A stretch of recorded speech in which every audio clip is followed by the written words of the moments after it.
وأدخلنا في حصن رسول الله وجدد بنا سنة سيدنا رسول الله وأطلق ألسنتنا بأنوار الصلاة والسلام على مولانا رسول الله صلى الله عليه وسلم. اللهم ارزقنا الصفا واجمعنا على حبيبك المصطفى. اللهم يا نور السماوات والأرض املأ قلوبنا بأنوار حبيبك المصطفى واجعلنا من أهل الصفا والوفاء يا رب العالمين. وبعد اللهم صل وسلم وبارك وعلى آله وصحبه. Sebelum kita mulai, Bapak Ibu, Akang Teteh, adik-adik santri wa santriah, alangkah lebih baiknya kita rapatkan barisan, kemudian perdekat kalau memang masih terlalu jauh. Sareng widi abdi calik, ya, margi salira alit, pami ngadeg kekatawi, calik tantanan jantan widi calik paridi. Insyaallah, Bapak Ibu, Akang Teteh, adik-adik santri santriah, pada siang yang berbahagia ini dan masih di bulan Rabiul Awwal, kita akan kaji bersama suatu kitab yang luar biasa. Suatu kitab yang menggambarkan atau membahas tentang karakteristik Rasulullah sallallahu alaihi wasallam. Kitab ini dikarang atau dikumpulkan hadisnya oleh seorang imam besar yang bernama Imam At-Tirmidzi radhiyallahu anhu, yang mana di dalamnya ada tentang bentuk fisik Rasul, bagaimana rambut Rasulullah, bagaimana jasad Rasulullah, apakah Rasul itu tinggi atau tidak, bagaimana duduknya Rasulullah, bagaimana makannya Rasulullah, bagaimana cara minumnya Rasulullah. Alhasil semua tentang baginda Nabi, tentang karakteristik beliau itu dibahas dalam kitab Asy-Syama'il Al-Muhammadiyah. Sedikit meluruskan dari kalimat kitabnya Asy-Syama'il Al-Muhammadiyah. Tapi kitab ini bukan kitab, mohon maaf, yang berafiliasi kepada salah satu ormas. Bukan. Hanya namanya saja Asy-Syama'il Al-Muhammadiyah. Tidak ada ikatannya, kaitannya dengan afiliasi kepada salah satu ormas tertentu. Karena sejatinya kitab ini ada sebelum ormas-ormas Islam, khususnya Indonesia. Itu kitab ini kitab ulama hadis terkenal yang bernama Imam At-Tirmidzi asal Uzbekistan. Maka insya Allah kita bersama dengan membaca Bismillah dan Sholawat kita mulai kajian ini. Insya Allah. Bismillahirrahmanirrahim. Allahumma sholli wa sallim wa barik.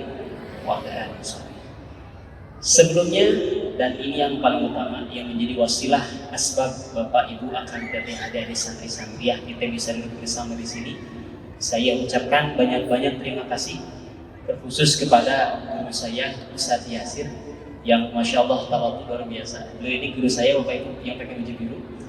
Beliau juga guru saya kemudian DKM di Masjid Raya Al-Jabar. Maka terima kasih kepada beliau yang telah mengizinkan dan memberikan waktu untuk kami semua bisa berthalabul ilmi di Masjid Raya Al-Jabar Provinsi Jawa Barat. Alhamdulillah. Kitab yang kita baca adalah Asy-Syama'il Al-Muhammadiyah. Tapi kitab ini itu terlalu tebal kalau kita baca semua. Jumlah hadisnya kurang lebih 300-an lebih hadis. Artinya kalau di waktu yang singkat ini kita target jam 2 lebih dikit lah selesai majelis, tidak akan terbaca semua. Maka alhamdulillah sebagai muqarrar kami di Pondok Pesantren Sirajul Munir Buku Cangkuang, Kabupaten Bandung, kita punya muqarrar khusus ikhtisar atau ringkasan dari kitab Syama'il Al-Muhammadiyah yang digabungkan dengan kitab Ufuqul Azamah Al-Muhammadiyah karya Al-Arif Billah Mulia Maulana Syekh Abdul Salam Syita As-Sakandari Al-Misri. Kita ringkas kedua kitab tersebut menjadi satu kitab dengan bahasa Indonesia dengan judul Insan Kamil. Dan kitab ini adalah muqarrar atau kitab pelajaran di pondok pesantren kami di Cangkuang, Kabupaten Bandung. Insyaallah kita akan bahas satu persatu, dan insyaallah tadi kata Ustaz moderator di akhir ada sesi tanya jawab. barangkali Bapak Ibu akan teteh adik-adik santri-santriah ada yang belum jelas terkait karakteristik bagian yang insya Allah akan kita bacakan. Nanti ada khusus waktu untuk tanya jawab bersama. Allahumma sholli wa sallim wa barik wa ala alihi wasallam. Bismillahirrahmanirrahim. Alhamdulillah wassalamu ala ibadihi alladhina istafa.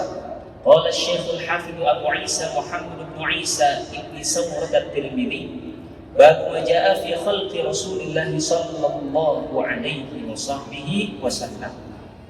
Pertama, kita akan bahas tentang bab tentang bentuk tubuh Rasulullah sallallahu alaihi wasallam. Hadisnya panjang, karena ikhtisar waktu kita ringkas saja. Setelah dibaca hadisnya, ternyata saya bacakan terjemahnya Bu ya. Rasulullah SAW bukanlah orang yang berperawakan terlalu tinggi, namun tidak pula pendek. Artinya Rasul tidak tinggi, pun Rasul tidak pendek. Rasul perawakan badannya bagaimana? Sedang. Tidak tinggi pun tidak pendek. Kulitnya tidak putih, boleh juga tidak sawo matang. Kulitnya tidak putih, boleh pun juga tidak hitam seperti entong tarik teuing itu bari melong ka abdi. Tapi mah teu hideung, tapi manis. Jadi maksudnya kulit Rasulullah SAW itu tidak putih boleh, juga tidak hitam, tapi pertengahan sedang. Tapi lebih ke putih ke merah-merah. Allahumma sholli wa sallim wa barik. Rambutnya ikal tidak terlalu keriting dan tidak pula lurus kaku. Rambut Rasulullah SAW tidak keriting. Terang keriting. Rasul galing, tidak galing rambut Rasul, pun tidak lurus kaku kayak kalian adik-adik santri. Rambut kita kan lurus ya, orang Indonesia yang kebanyakan. Tapi rambut Rasul SAW bergelombang. Apa? Bergelombang ikal maya. Nanti di akhir kita ada kertas ya. Ustaz Fadil mohon dikondisikan nanti jemaah, kemudian ada santri-santriah dan juga para hadirin yang mengikut majelis, nanti ada kertas kita baca nazman bersama-sama tentang Syamil, insyaallah. Kemudian beliau diangkat Allah menjadi Rasul dalam usia 40 tahun sahih. Nabi Muhammad adalah Nabi dan juga Rasul. Karena tidak setiap Nabi Rasul, tapi setiap Rasul pasti Nabi. Ada yang paham? Setiap Nabi tidak otomatis Rasul, tapi setiap Rasul pasti Nabi. Karena apa? Ada Nabi namanya Nabi Khidir. Apakah Rasul? Ada di antara 25? Tidak.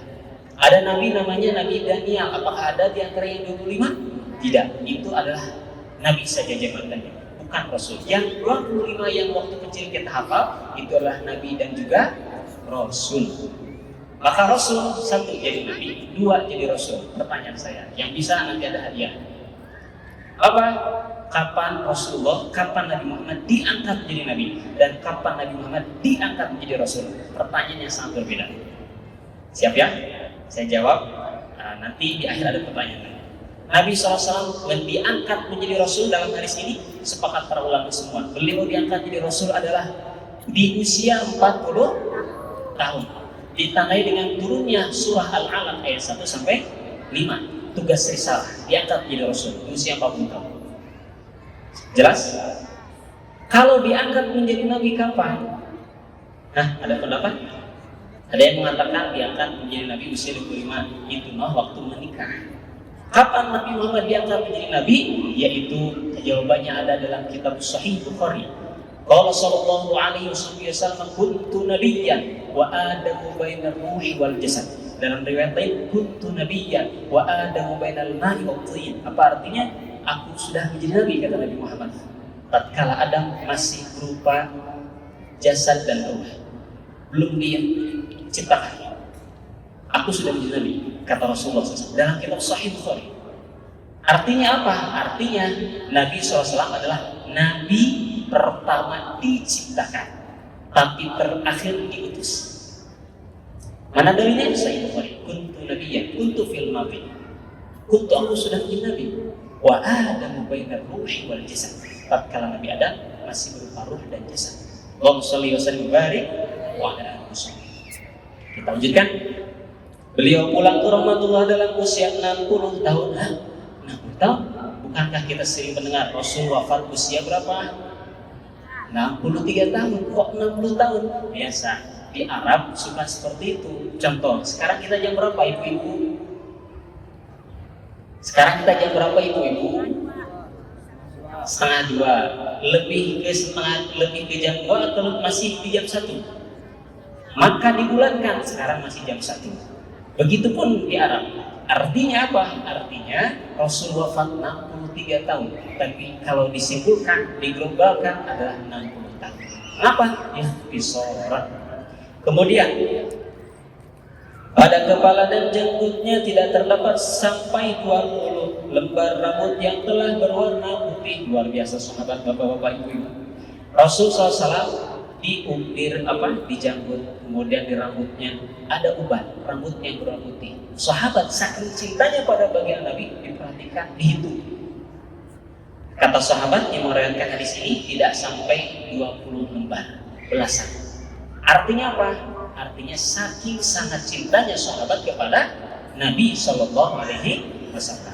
Allahumma sholli wa sallim wa barik, sampai ditutup kan kurangnya meureun kitu nyapanya ka ibu teh kapungkur gitu mah. Ibu meureun kitu ka bapak kapungkur fotona teh diteuteut awal nikah. Awal nikah ayeuna masih gitu Pak Bu? Masih? Alhamdulillah. Mugi sakinah mawaddah warahmah amin ya rabbal alamin.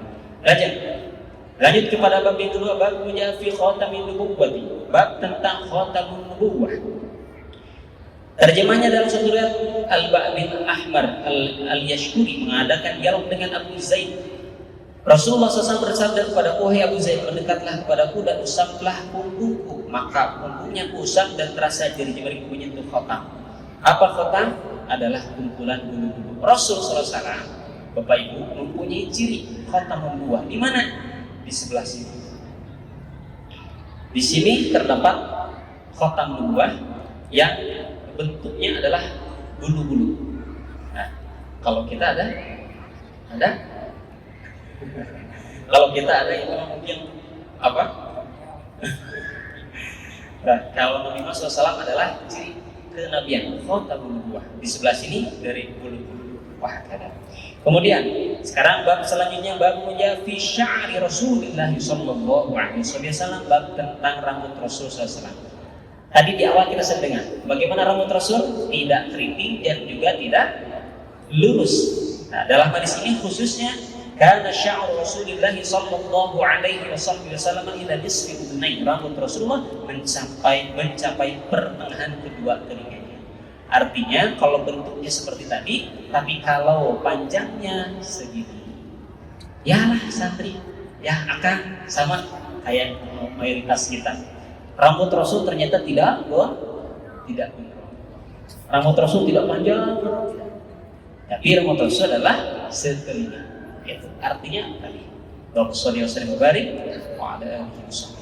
Cara bersisir Rasulullah SAW. Bapak Ibu sok nyisiran, abang menyisiran. Alhamdulillah bercantan Bapak Ibu masuk kanan, santri yang ngan santri sok nyisiran karena wah. Jebinnya rambutnya.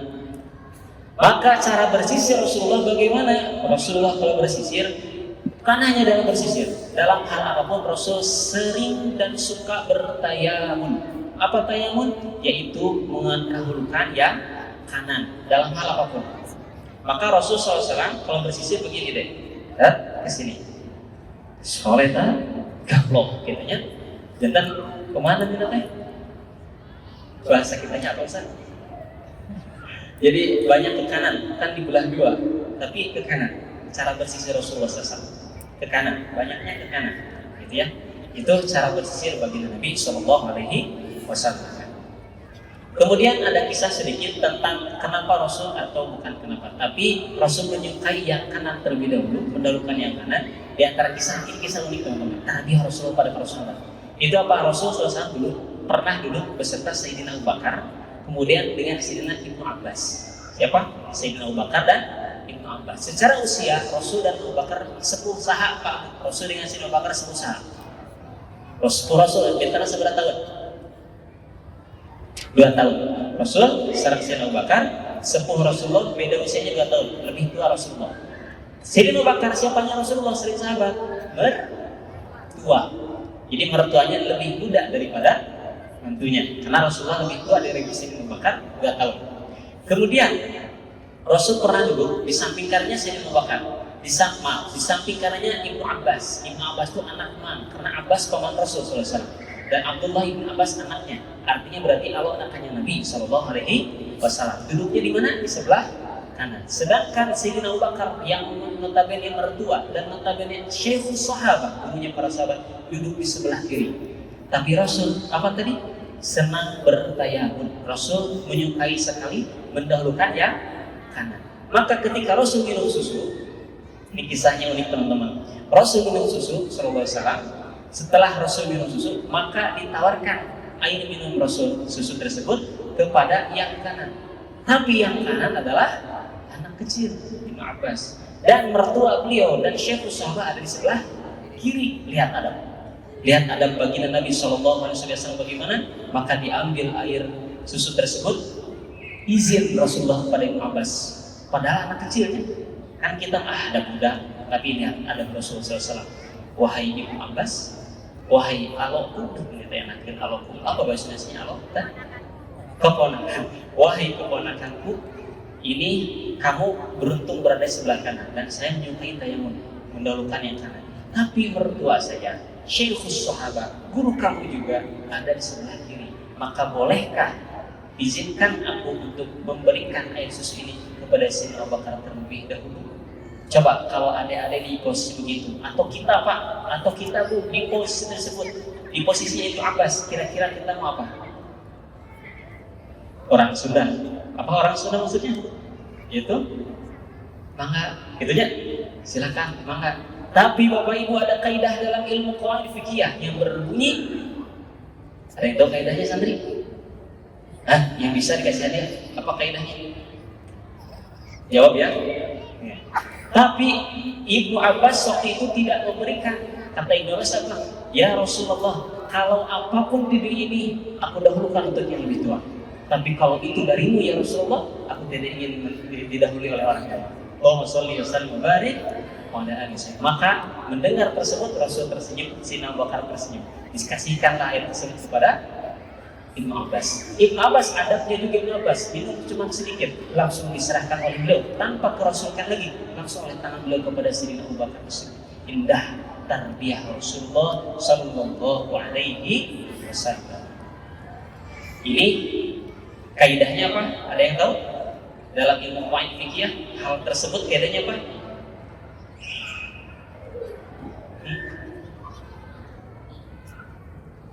Kaidahnya apa? Contoh lain. Kalau kita sholat, Pak, Bu, kita sholat di depan ada saf kosong. Kita persilakan orang lain ke saf kosong atau kita yang harus maju? Kita yang harus maju. Kenapa? Karena ada kaidah yang kurang lebih adalah kalau dalam hal kebaikan mendekatkan diri kepada Tuhan, jangan mengedepankan orang lain. Kita yang harus maju. Tapi kalau dalam hal tentang dunia, kedepankan orang lain. Dalam hal makan, abi ke bagian tuang, rencangan ke bagian tuang. Mana yang harus dilakukan abi heula atau rencana heula? Rencana heula hal dunia mah. Tapi kalau dalam hal agama dan taqarrub kepada Allah harus kita yang diri. Allahumma shalli wa sallim barik. Itulah yang digunakan oleh Ibnu Abbas. Lanjutkan. Semir rambut Rasulullah sallallahu alaihi wasallam. Oke, ini bab agak rumit sedikit. Bab tentang nyemir rambut. Bapak Ibu pernah nyemir rambut?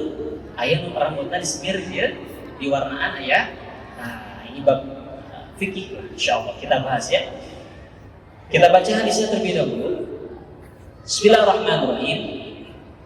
Aku melihat Rasulullah SAW kata satu sahabat keluar dari rumahnya mengibaskan rambut sehabis mandi dan di kepalanya terdapat bekas daun inai. Bekas daun inai. Apa maksudnya? Di hadis yang lain Rasul SAW pernah berbicara kepada sahabat yang bernama Abu Hafah. Rasul berkata, wahai Abu Hafah, silakan warnai rambutmu, janggutmu, tapi jangan dengan warna hitam. Tapi jangan dengan warna hitam. Maka Sayyidina Abu Bakar mewarnai dengan warna merah atau kemerah-merah atau inai warna ini. Artinya apa? Para ulama, para fuqaha mengambil kesimpulan hukum dari hadis tersebut bahwasanya makruh. Ada yang mengatakan tidak boleh, tapi ada yang mengatakan makruh. Mayoritas ulama mengatakan makruh tanzih. Kalau apa? Kalau mewarnai rambut dengan warna hitam. Kalau rambut disemir dengan warna hitam, ternyata makruh, artinya kurang baik. Jadi Pak, Aki ini lamun tos bodasna wios entok pihi dengan deui, kecuali kalau dengan warna lain. Badai kemerah-merahan warna inang itu boleh. Bisa dipahami insyaallah. Yang tidak boleh itu dengan warna hitam. Kenapa? Bisi nipu, bisi ngajarkeun abi anu keneh. Saya masih muda, anak belum punya, istri belum punya. Ternyata tos aki karena di hideungan. Jadi akadnya anu teh. Dalam Islam ternyata hukumnya makruh bahagia. Alhamdulillah kepada di sini alhamdulillah hadis binima, ada Ibu Al-Fakir, ada Mama, kemudian juga ada Umi, dan juga ada ibu ketiga yaitu Ibu Haja Hairani yang datang dari London langsung ke pesantren insyaallah setelah ini insyaallah. Alhamdulillah. Maka kita lanjutkan insyaallah Bapak Ibu. Semir rambut Rasulullah sallallahu alaihi wasallam. Jadi kesimpulannya, boleh tidak warna rambut diwarnai dengan hitam, boleh tidak? Tapi bukan ke haram. Mayoritas mengatakan makruh, lebih baik tidak dilaksanakan. Lebih baik alami. Tapi kalau diwarnai boleh dengan syarat yaitu tidak hitam. Tapi ada ketentuan juga. Apa? Kalau di pesantren, kalau di sekolah, santri karena mendengar hadis ini, besok mau diwarnai rambutnya, tidak boleh. Karena apa? Karena hukum itu juga harus melihat ahwal keadaan yang ada. Kalau ternyata di pesantren harusnya hitam atau harusnya rapi, diwarnakan jadi tidak baik, maka bagi santri tentang ini hukumnya tidak boleh. Tapi hukum secara umum tentang penyemiran rambut boleh, kecuali dengan warna yang hitam itu makruh. Bisa dipahami insyaallah? Artinya melihat situasi dan ahwal adat istiadat juga seperti itu dalam fikih. Kemudian kita lanjutkan bab tentang celak mata Rasulullah SAW. Nabi SAW, teman-teman, selalu atau suka bercelak matanya. Tahu celak? Sifat celaknya apa bahasa lainnya Ustaz? Dicelak, gitu ya. Tapi dengan celak ya, tapi bukan baju agung tapi pas melong teh siun, bodasnya kalau ketinggalan, bukan begitu. Tapi dengan apa? Sedikit rapi. Nah, karena apa? Karena celak itu adalah obat mata supaya penglihatan menjadi lebih terang. Dan itu adalah sunnah. Selanjutnya, bab tentang pakaian Rasulullah SAW. Rasulkan ahadu thiyab ila Rasulillah al-qamis. Pakaian yang paling Rasul sukai adalah al-qamis, yaitu gamis. Apa gamis? Gamis adalah satu, hukumnya tangannya ke sini, pergelangan, kemudian bajunya jubah lahnya. Gamisnya apa jub? Kan ibu-ibu ke ajubna gamis. Nah gitu, komis itu gamis seperti jubah. Rasulullah SAW senang baju tersebut. Kenapa? Praktis, betul tidak? Praktis. Kemudian bab tentang sandal Rasulullah SAW. Ini Bapak Ibu, maaf tadi ada yang terlewat. Kita setelah majelis, insya Allah akan berkunjung ke galeri Rasulullah SAW bersama. Artinya apa yang kita baca ini tentang pakaian Rasul, kemudian sandal Rasulullah. Setelah kita tahu, mendengar kalimatnya, hadisnya, insya Allah pada asar kita akan menuju ke galeri Rasulullah. Tapi sudah di-download belum? Siapa warganya? Dan sudah masuk? Sudah dapat barcode tiketnya? Sudah masuk? Alhamdulillah. Karena insya Allah harus melalui tersebut dan kita akan masuk pada asar insya Allah. Sandal Rasulullah nanti ada di galeri. Sandal Rasulullah SAW bagaimana? Teman-teman, bapak-bapak, ibu-ibu tahu senang jepit? Tahu senang jepit? Kurang lebih seperti itu. Detailnya kita lihat nanti insya Allah di bawah. Selanjutnya, cincin Rasulullah, maaf, ada yang terlewat, yaitu cara memakai sandal. Oke. Bapak Ibu akan teteh sandal, sepatu, kasut dan sebagainya. Kita kalau pakai kanan dulu, kiri dulu. Betul, karena tayammum adalah sunnah bagi Nabi Shallallahu Alaihi Wasallam. Kanan dulu, kemudian yang kiri. Kemudian yang lepas, ketika udah beres pakai lepas, kanan dulu, kiri dulu. Yang kiri, kesimpulannya, yang kanan adalah pertama kali pakai dan terakhir kali lepas. Kanan pertama kali pakai dan terakhir kali lepas. Bisa dipahami insyaallah? Itu adab-adaban ketika memakai sendal. Dan dimakruhkan memakai sendal sebelah. Kita pakai sendal satu lagi nggak ada, engkelek-engkelekan, pakai sendal satu makruh. Jadi kalau bisa dilepas, menyeker sekalian. Kalau memang sendalnya cuma satu. Juga dimakruhkan kalau sendalnya cincang-cincang. Apa? Iya warna naon hijau, iya warna putih. Nah, begitu. Kalau model mungkin. Tapi kalau misalkan akhiri biar itu bisa dibalironnya. Allahumma sholli ala Muhammad wa ala alihi wasallam. Kemudian bab pedang Rasul, baju besi Rasul, ini hadisnya masyhur dan kita akan lihat nanti insyaallah. Kemudian topi besi Rasulullah SAW ketika perang. Itu sedikit kisah tentang bagaimana tarbiyah Rasulullah kembali pada para sahabat, cintanya sahabat pada Rasulullah. Dulu dalam salah satu peperangan Ghazawat, Rasulullah SAW pakai topi besi. Saking berkecamnya perang itu penghalangnya atau pamagehna itu masuk ke dalam pipi Rasul. Mencasnya topi besi masuk ke dalam pipi Rasul sampai masuk ke dalam. Tidak ada sahabat yang bisa membuka. Salah satu sahabat, apa lupa lagi namanya. Salah satu sahabat membuka dengan apa? Dengan giginya. Digigit itu besi, topi besi Rasul digigit, dibuka sampai patah gigi sahabat tersebut. Sampai patah. Nah, maka dikatakan kata Rasulullah sebaik-baik orang cadar adalah si fulan. Karena sahabat tersebut setelah hal terjadi itu beliau jadi cadar bicaranya. Giginya patah gara-gara apa? Mengambil besi yang menancap ke pipi Rasulullah SAW. Itu tanda apa? Tanda cinta. Itu sahabat tidak bisa demikian. Apa tanda cinta kita pada Nabi SAW? Wah, kita lanjutkan cara berjalan Rasulullah SAW. Bila Nabi SAW berjalan, maka berjalan dengan duduk seakan-akan jalan menurut Nabi SAW kalau jalan ke punten. Nah, begitu. Jadi Nabi SAW kalau jalan tidak lelet. Nabi SAW kalau jalan tidak lurus, tapi apa? Gesit. Menandakan Nabi SAW ada orang yang teratur. Setelah ini kemana? Dan menandakan ada orang yang kuat secara fisik. Ternyata kuat fisik adalah sunnah. Entah letoy, kau mau terima? Gak boleh letoy. Kau mau sering balik? Selanjutnya, sikap duduk Rasulullah, Bapak Ibu, Habibin Arus. Rasul SAW di antara sifat duduknya adalah kurfusol. Kurfusol itu adalah kayak gini. Kurfusol itu kalau di kita apa ya?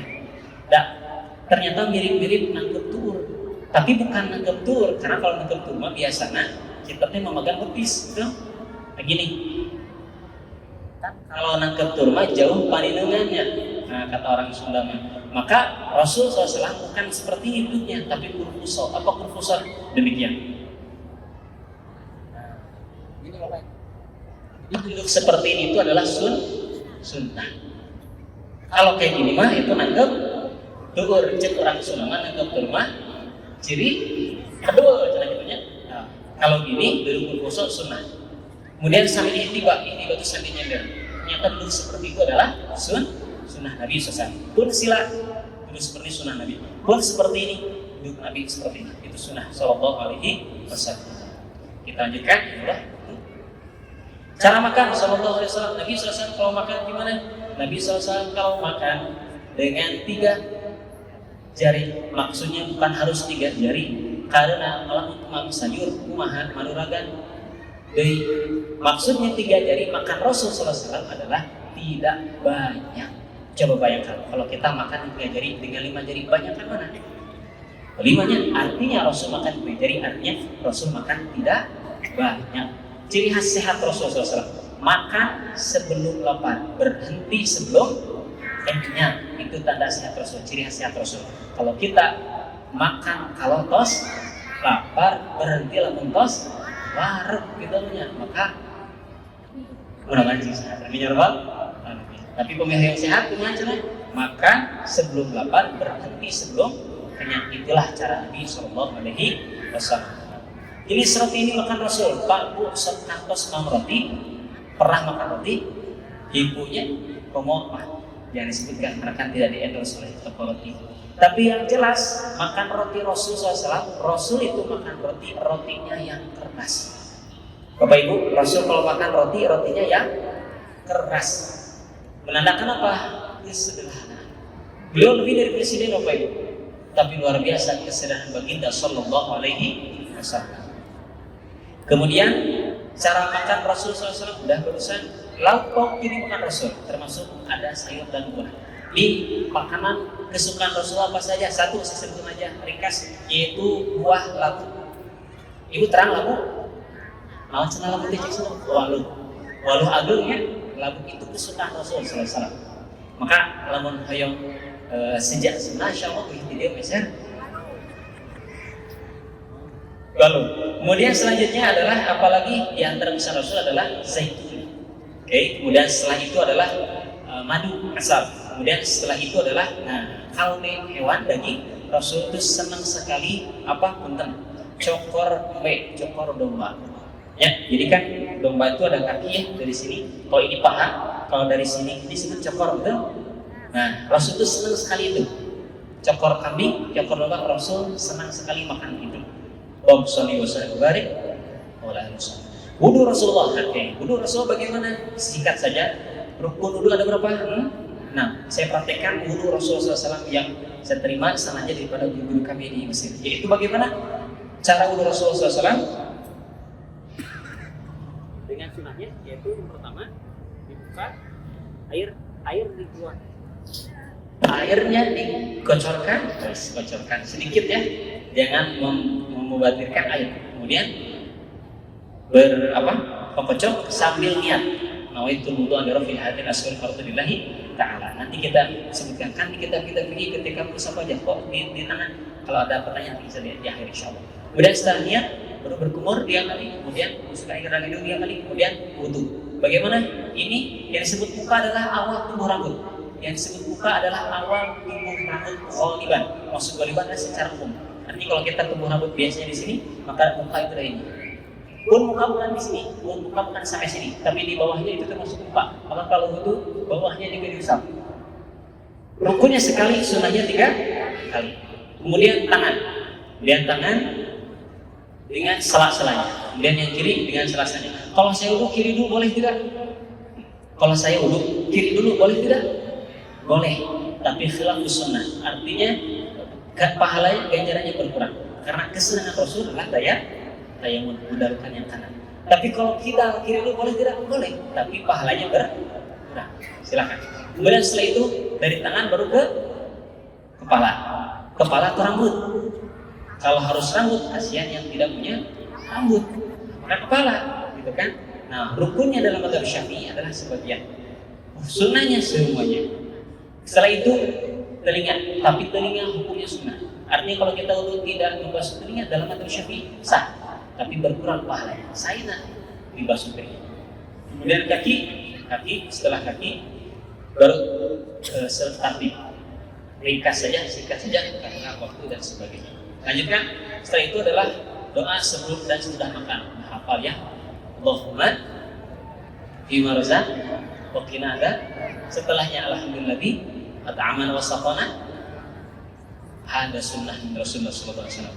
Kemudian buah-buahan ini makan, yang termasuk labu juga adalah kurma.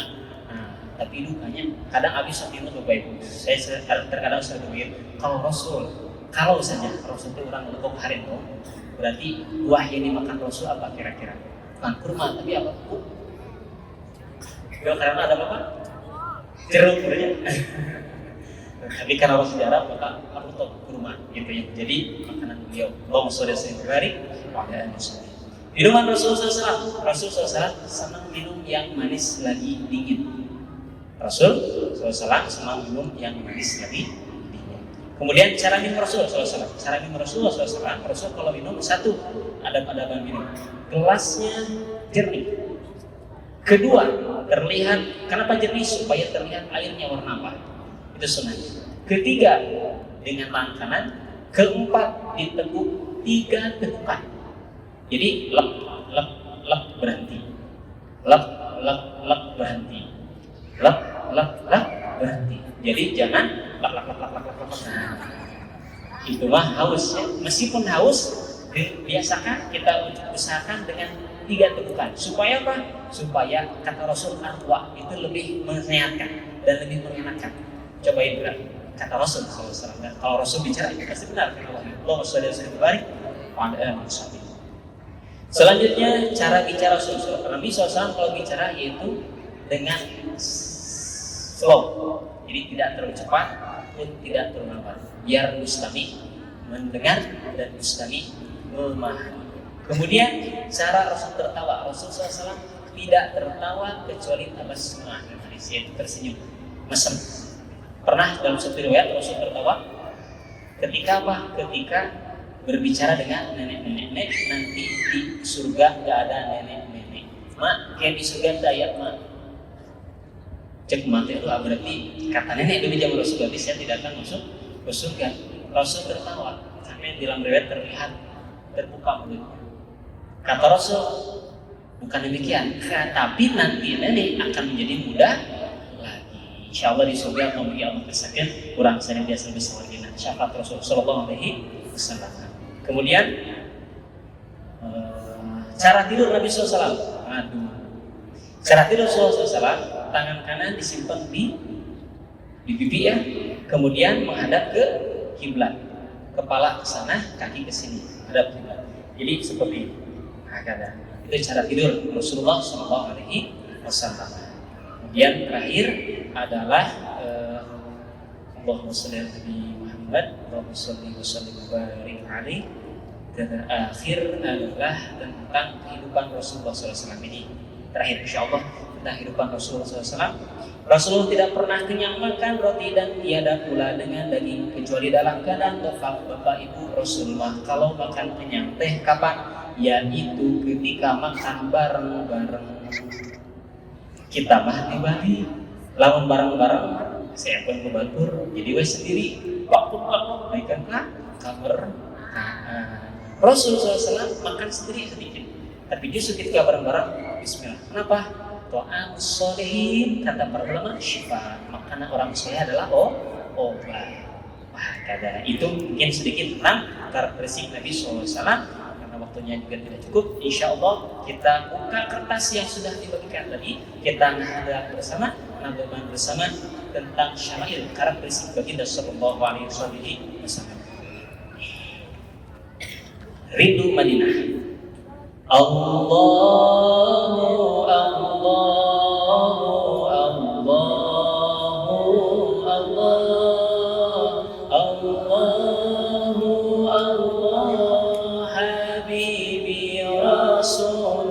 Rasulullah, rindunya daku kepada bumi Madinah, takkan terobat walau sudah ziarah, sekalipun menangis berair mata. Hati kan tetap rindukan Rasulullah. Allahu Allahu Allahu Allahu Allah, Habibi Rasulullah.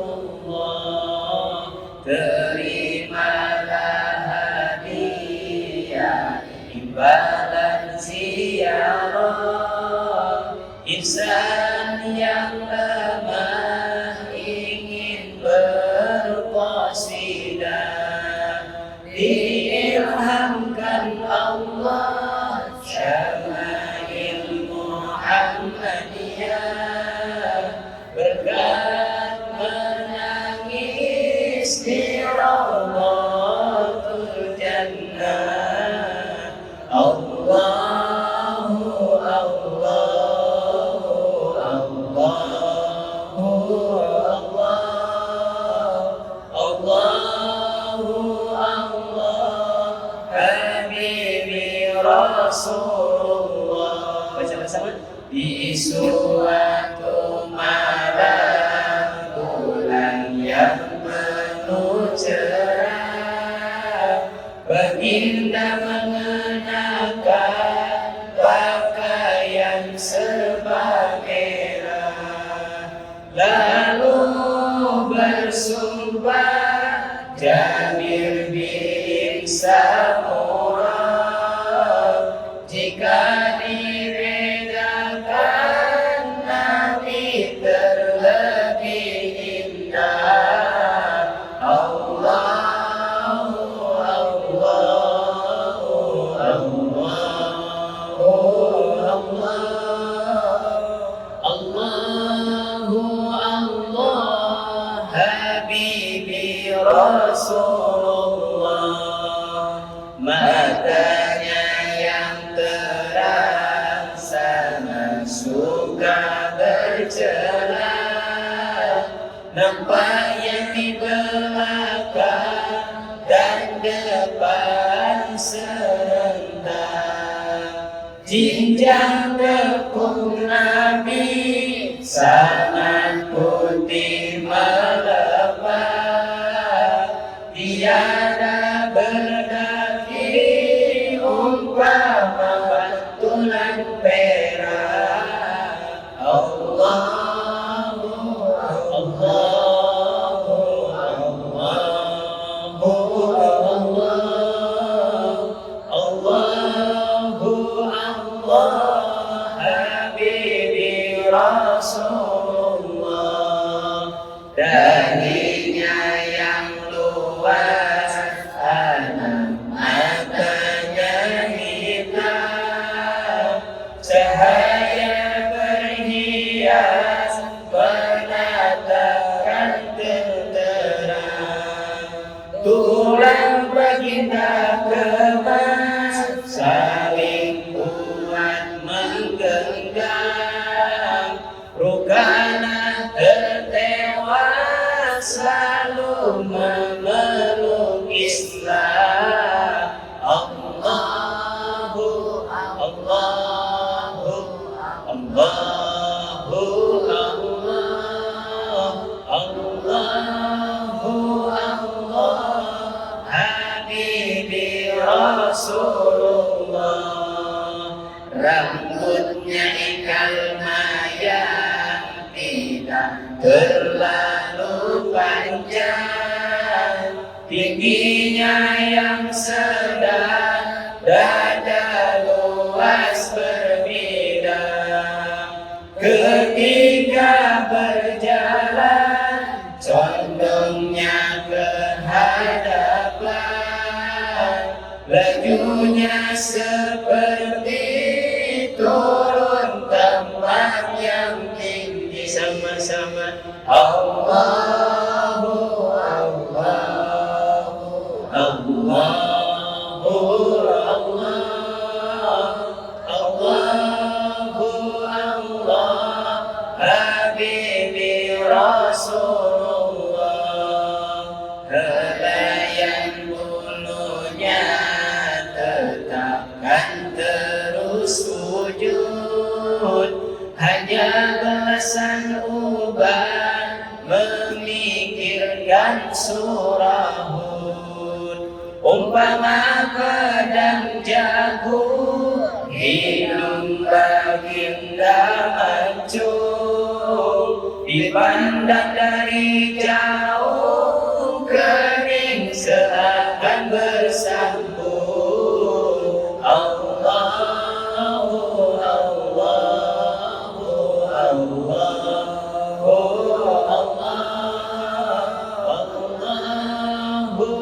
Allah Habibi Rasulullah. Nafas berbau wangi semerbak kasturi, sukakan bersugi yang busuk dihindari. Tak pernah memuat berkat cucian hati, takkan pernah dihinggap lelah walau sekali. Allahu Allahu Allahu Allahu Allah Habibi Rasulullah.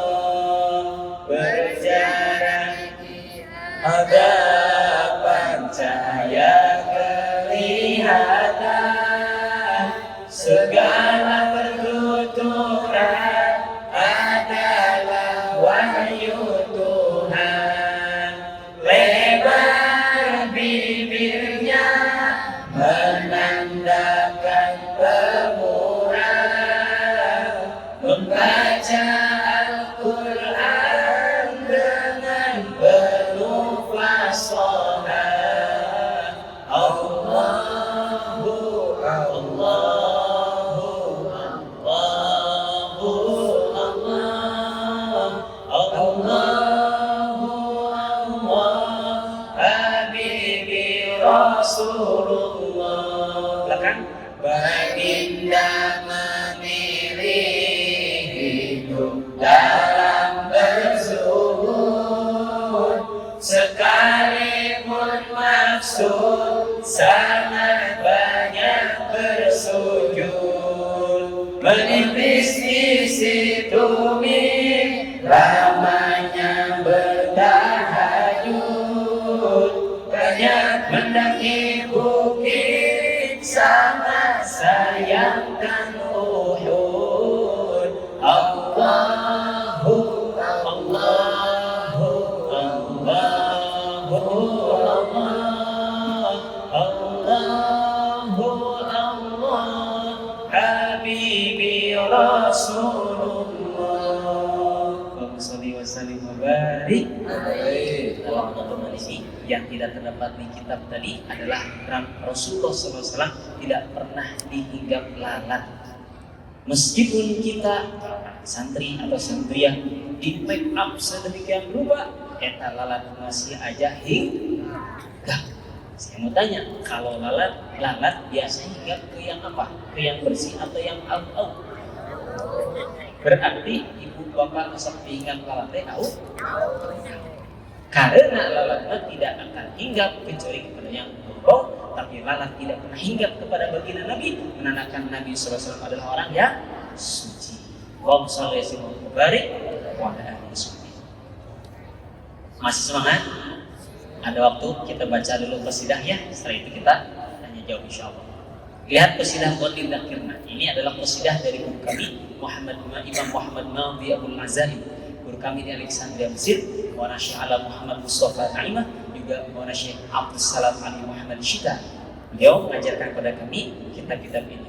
Tapi kembali, kami pun tidak bisa berangkat ke sana tanpa doa perjuangan yang menjadi orang tua. Terima kasih sekali lagi dalam majlis yang mulia ini. Saya aturkan kepada orang tua saya, Mama Engkoy, yang telah mendidik, kemudian mengantarkan kami pada titik ini, juga kepada Umi, ibu daripada istri saya, yang mana juga itu adalah ibu saya sendiri, yang telah pada kesempatan ini juga hadir. Juga terima kasih tak lupa kami aturkan kepada ibunda kami yang ketiga, yaitu Ibu Hajah Hairani Muhammad, yang alhamdulillah wasilah beliau kita semua teman-teman, bapak-bapak, ibu-ibu, kita bisa ngaji bareng di pondok pesantren Siroji Munir. Ibu, alhamdulillah. Kita kan dengan wasilah qasidah ini semoga menjadi tanda cinta kita pada baginda Nabi sallallahu alaihi wasallam.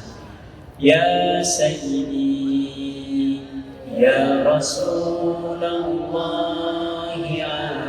atifatan tuhyil quluba bi rawhin bal wa rayhan.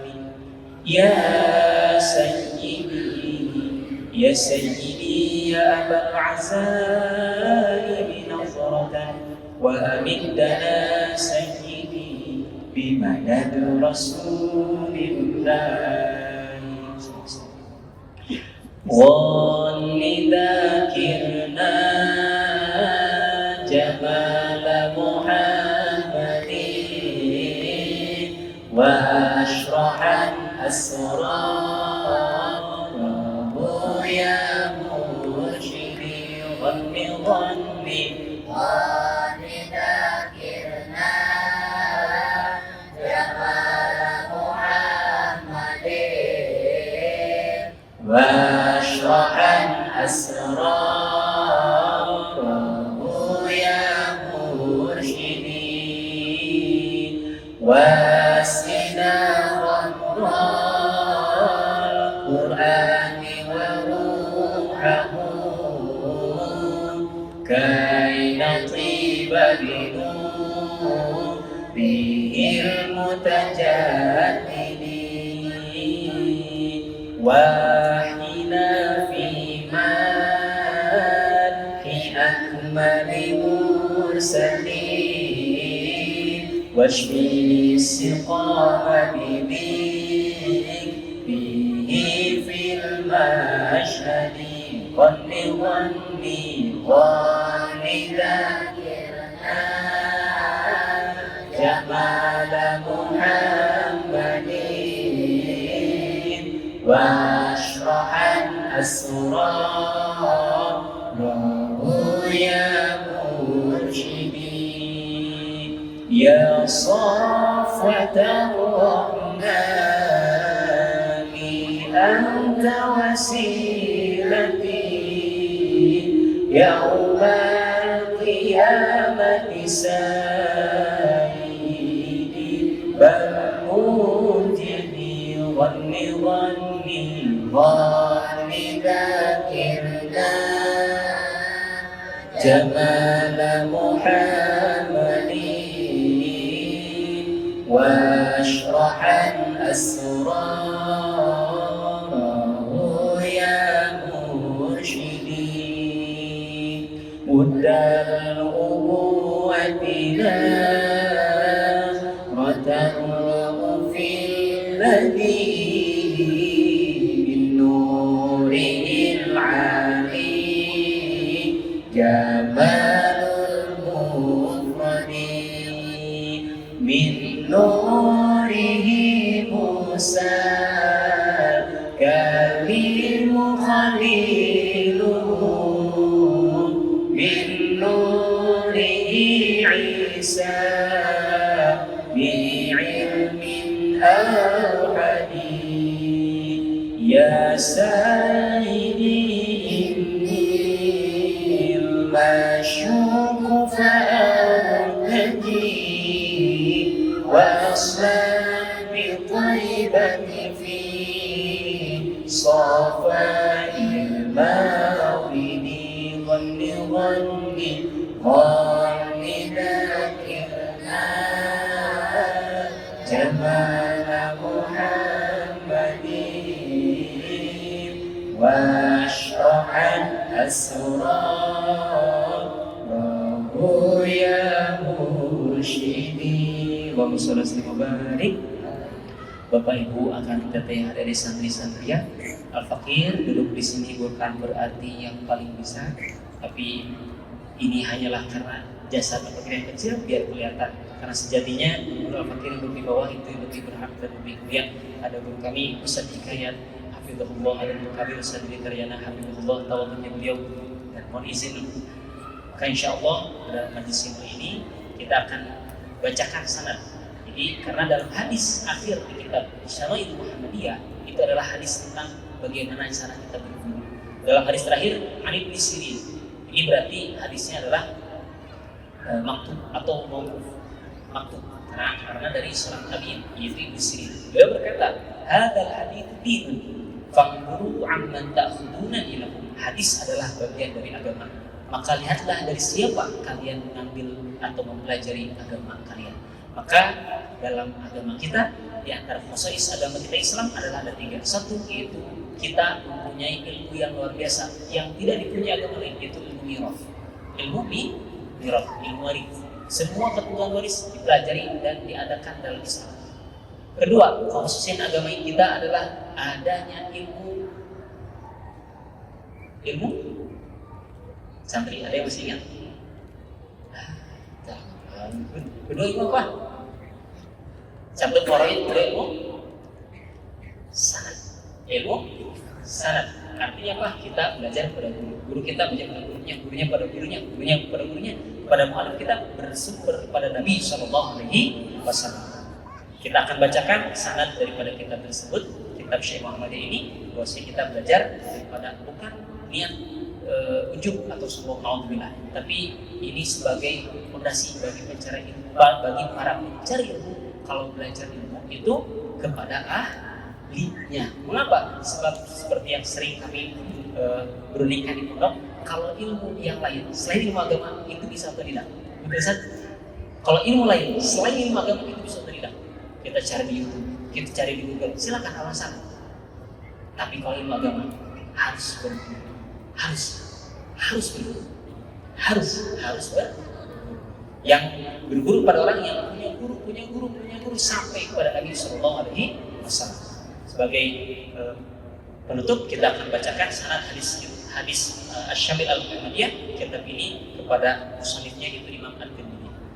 Bismillahirrahmanirrahim. Kami membaca kitab ini kepada guru kami yaitu Syekh Ala Muhammad Mustafa Naimah Al-Azhari Asy-Syafi'i Al-Iskandarani Al-Misri, ulama Al-Azhar Asy-Syarif, bernasab Al-Hasani, juga bermadrasah di Al-Azhar dan bermadhab Syafi'i.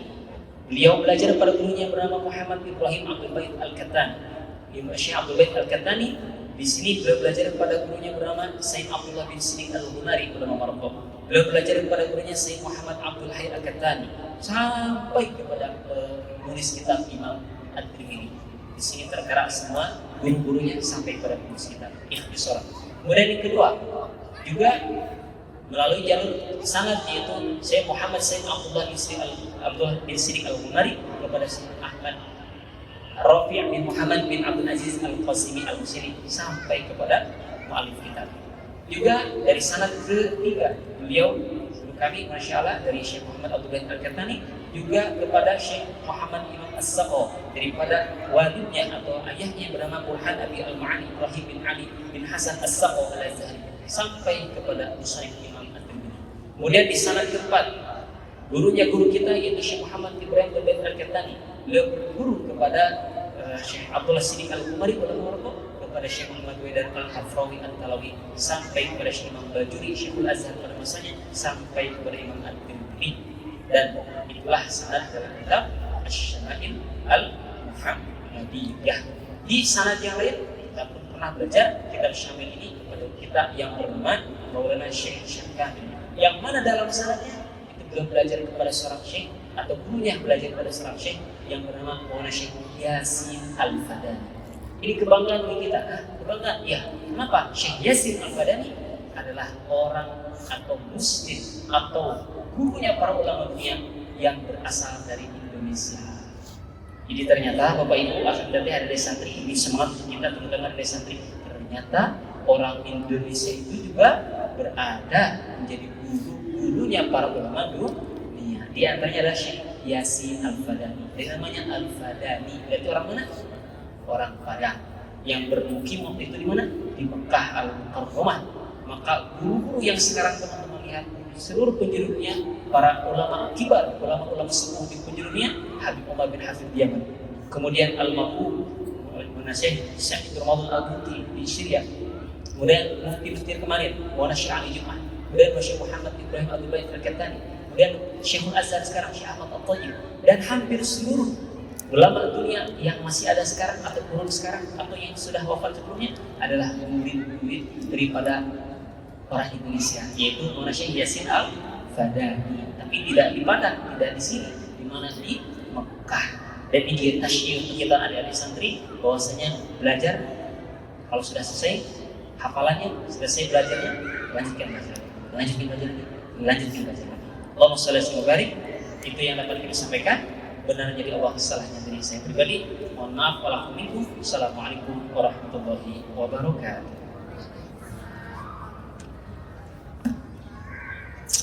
Alhamdulillahirabbil alamin. Acara dari pertama sampai akhir telah selesai mungkin ya. Cuma satu sesi lagi mungkin untuk tanya jawab sebelum kita tutup oleh doa. Ada pertanyaan dari Pak Ustaz ini ya. Siap.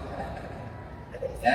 Tadi katanya ketika Ustaz ceramah terdengar bahwa Rasulullah itu sosok yang sangat sederhana ya. Sederhana.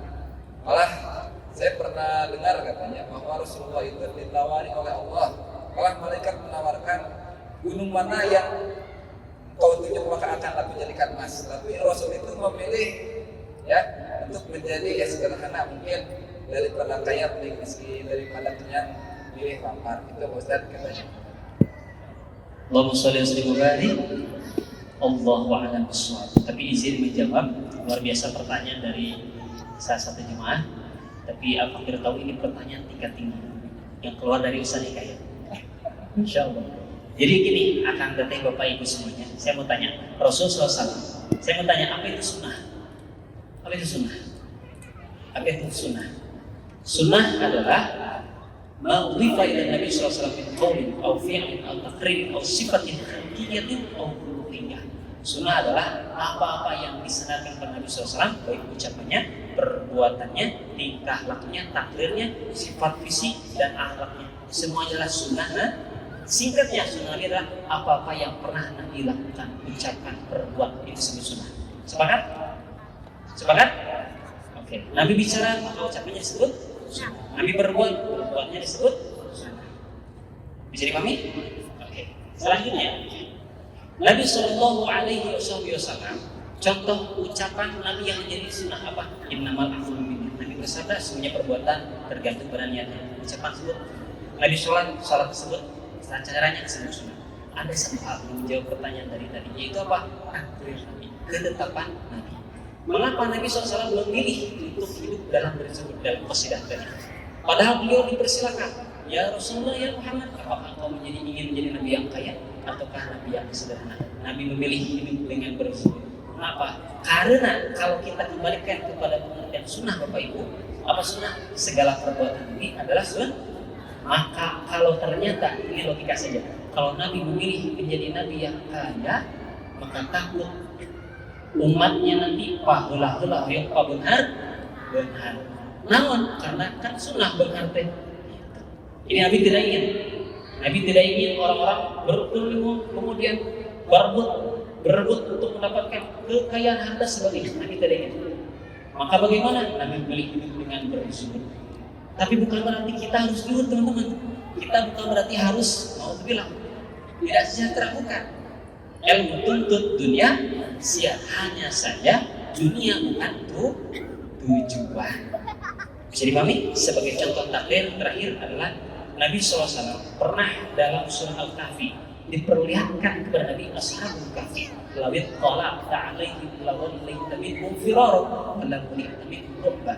Nabi SAW pernah melihatkan Ashabul Kahfi, maka ketika saja Nabi baru diperlihatkan Allah Ashabul Kahfi. Bapak Ibu masih ingat kisah Ashabul Kahfi? Ashabul Kahfi masih ingat? Berapa tahun mereka ditinggalkan Allah? 309 tahun dibuat 7 orang dengan loginya ditidurkan Allah 309 tahun untuk menghindari yang waktu itu zalim. Maka apa yang terjadi ketika bangun? Bayangkan 309 tahun kukunya bagaimana nggak dipotong? Bayangkan 309 tahun rambutnya bagaimana nggak dipotong? Bayangkan 309 tahun bentuk fisiknya bagaimana? Maka pernah suatu ketika Rasul diperlihatkan Ashabul Kahfi kepada Nabi SAW. Maka dalam ayat surah Al-Kahfi, lawit talang lawal linta min firor. Memang Rasul ketika lihat Ashabul Kahfi langsung ngabalir. Kenapa Rasul SAW ngabalir? Ada yang tahu jawabannya? Kalau yang tahu saya kasih hadiah. Nah, kenapa Rasul SAW ketika diperlihatkan Ashabul Kahfi langsung lawal linta min firor, langsung ngabalir? Ngabalir bahasa Indonesia? Memalingkan muka. Jadi ketika diperlihatkan Ashabul Kahfi yang kukunya, rambutnya 309 tahun tidur, maka pas dibangunkan dan dilihatkan oleh Rasul langsung memalingkan muka. Kenapa? Apa alasannya? Ada yang tahu? Yang bisa saya kasih hadiah? Rehan, ketawa bisa? Hadiahnya ketawa juga. Kalau sampai udah dikasih tahu, coba apa? Karena takut kondisinya. Betul. Karena takut menjadi sunnah. Apa? Karena kan sunnah Nabi takdiriyah, kata Rasul gak berbuat, Rasul gak bilang, Rasul hanya diam saja, tanda setuju. Maka takut Rasul menyetujui kalau ternyata nanti ada umat yang kukunya panjang, rambutnya panjang, kemudian pikir serban. Rasul tidak ingin itu menjadi sunnah. Maka Rasul langsung ngabarin. Karena kalau Rasul diam, Bapak Ibu, kalau Rasul diam, takrir ketetapan Rasul gak bilang, Rasul gak berbuat, tapi diamnya Rasul saja melihat hal tersebut menjadi sunnah. Nah, maka tadi jawaban dari tadi adalah kenapa Rasul memilih hidup dan berzuhud? Karena kalau Rasul memilih hidup dengan logika, karena Rasul memilih hidup dengan kaya raya, maka takut menjadi sunnah. Yang mana nanti takut umatnya? Rasul takut terhadap umatnya nanti apa? Hidup dengan boro-boro pabung harga. Maka Rasul memilih hidup sederhana. Karena dunia bukan tujuan Allah, tujuan kita. Itu mungkin, dan waktunya sepertinya tidak cukup, Ustaz. Insyaallah barangkali atau lihat masih ada waktu. Oh, 7 menit lagi. Barangkali silakan Bapak Ibu, maka boleh. Ada yang mau bertanya? Silakan dari santri atau ibu-ibu jemaah dari bapak. Ada? Acungkan tangan boleh. Ada? Bisa. Santri ada santri. Ya, Ustaz mau ada bertanya? Bapak boleh? Silakan Ibu. Ya, siap tetapnya. Sepertinya pertanyaan terakhir Ustaz. Oke, apa lagi? Mungkin pertanyaan terakhir ya Allah. Bismillahirrahmanirrahim. Assalamualaikum Ustaz. Assalamualaikum. Tadi disebutkan bahwa Rasulullah pernah tertawa satu kali ketika bercerita tentang nenek-nenek. Tapi saya pernah dengar kalau Rasulullah itu sering tertawa ketika bertemu dengan Muhammad, sahabat Muhammad. Kisahnya bagaimana Ibu? Kisahnya yang Rasulullah ketika sedang makan bersama, terus ternyata biji kurmanya diletakkan ke Rasulullah. Ya. Nah, sahih. Ada lagi Bu? Ada lagi? Masya Allah. Betul. Ya, Rasul SAW maksudnya tadi di keterangan tadi tertawa itu pernah ketika mendoakan ibu-ibu ya, mama ya. Juga di lain itu Rasul SAW pernah maksudnya bukan tertawa terbahak, tapi bercanda, gitu ya. Kepada siapa? Pada satu sahabat disebutkan namanya sahabat Aiman. Yang mana waktu itu Rasul SAW makan kurma kan, teteh bapak ibu. Kan kurma, Rasul yang makan kurma ada bijinya tidak? Bijinya disimpan di alasnya Nuaiman. Bisa dikayat makan kurma di depannya ada alas kurmanya. Bisa jadi makan kurma di depannya ada alas kurmanya. Bisa diikat makan siki kurma teh disimpan di alasnya bisa. Jadi terus bisa jadi tidak sadar maka biasa. Di akhir bisa diikat bilang bisa jadi rebo lihat kurmanya banyak sekali makannya, bijinya juga ada di situ semua. Nah, gitu. Jadi Rasulullah SAW dulu kepada sahabat yang bernama Nuaiman demikian. Jadi Rasul yang makan sampai semuanya ada biji kurma tersebut di wadahnya sahabat Muhammad. Maka sahabat, ya Rasulullah, aku nggak makan banyak kok. Rasul tertawa. Maksudnya apa? Canda Rasul adalah indah dan canda Rasul adalah wahyu. Bapak Ibu akan tadi. Kita kalau canda kan logika kita, betul? Kita kalau bergurau bercanda dari diri kita, betul? Tapi Rasul sebetulnya, kalau Rasul bercanda apakah dari kepribadian beliau ataukah itu juga wahyu? Jawabannya adalah wahyu. Mana dalilnya? Wa ma yantiqu 'anil hawa in huwa illa wahyu yuha. Tidaklah yang keluar dari mulut Rasul, mau Rasul bercanda gurau, mau Rasul bicara serius, mau Rasul berai, menurut nafsunya tidak. Melainkan semuanya itu adalah wahyu yang diwahyukan. Kalau kita telitik sedikit, Allah berfirman di sini dalam tanda kutip yang tikung, bukan yatakallamu. Ini farqun kabir, perbedaan yang sangat luar biasa, jauh sekali. Karena kalau kalam itu ucapan kan, kalam itu ucapan. Bismillah, assalamualaikum, kumahadarabah. Itu kan ucapan, betul? Nah, artinya ucapan apa? Dalam bahasa Arab, al-kalamu huwa lafzul murakkabul mufidu bil waqi. Dalam alfiyah, gimana? Kalamuna lafzul mufidun kastaqim. Wasmun wa fi'lun itu harfnya kalim. Di antara syarat kalam kesimpulannya adalah harus lafaz, harus tersusun, harus berbahasa Arab. Bismillah, itu kalam. Maka Allah tidak berfirman dengan wa ma yatakallamu 'anil hawa, tapi Allah berfirman wa ma yantiqu 'anil hawa. Ini perbedaan luar biasa. Apa perbedaannya?